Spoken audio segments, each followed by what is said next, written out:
Good to be back in Sydney and in New South Wales.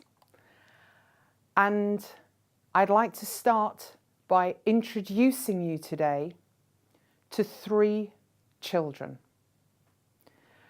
And I want you to imagine them, and they're in a classroom. They're 13, 14 years old, and it's the last lesson before lunch. And the teacher hasn't arrived, so they're sitting around and they're chatting. And the substitute teacher walks in and they all ignore him. And he says loudly,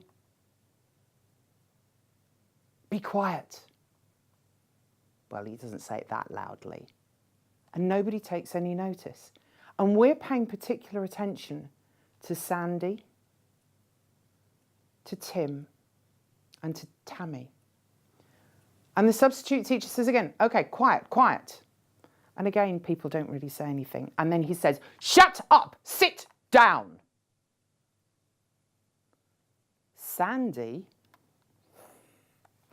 giggles and looks at her mates and just starts heading towards a seat and sitting down.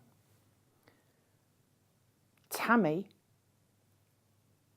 immediately goes to her seat and sits quietly.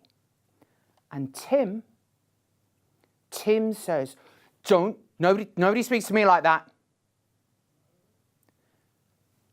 So we have 3 different responses to one cue. And so are you curious about why Sandy, Tim, and Tammy react differently? Their presenting behaviour to the same stimulus is different. Are you curious about why they behave the way that they do? If you are, then please stay in the room. If not, you can head off to the lovely Darling Harbour and have a lovely meal. What we are going to explore is what is going underneath that presenting behaviour. And my intent in this presentation is to interweave and layer a number of different models and concepts to give you some insight into what is really lurking below the presenting behaviour of Sandy, Tammy, Tim, and many other children. So let's start with Sandy. And Sandy, as an infant, she has a really good mum.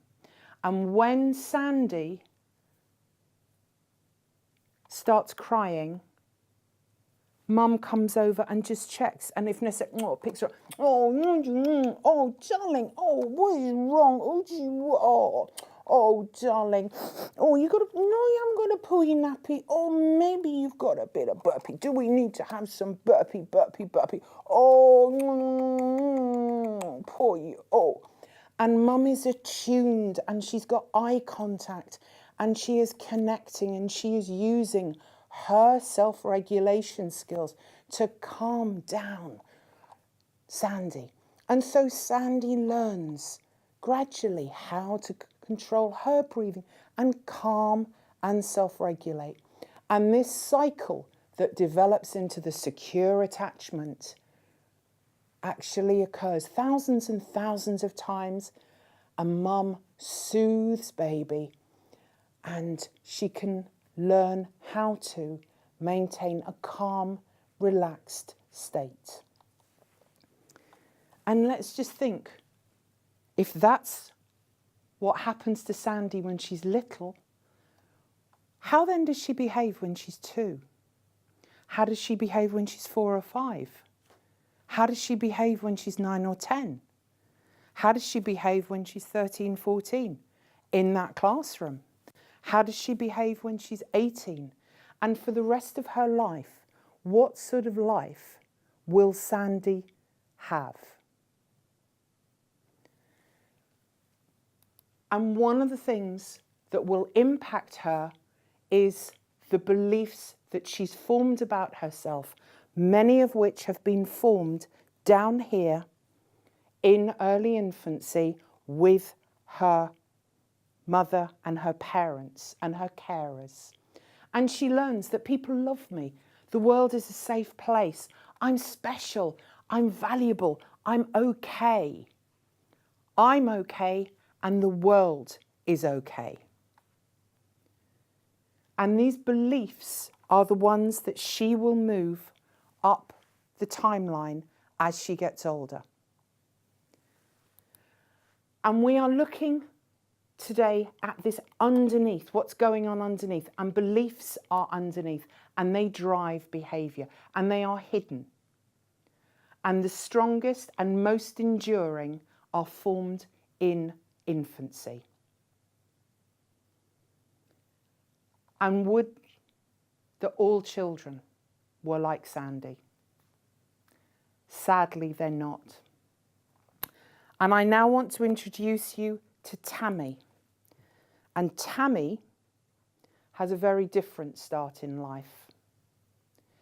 And sadly, Tammy doesn't have an empathic parent who's able to self-regulate.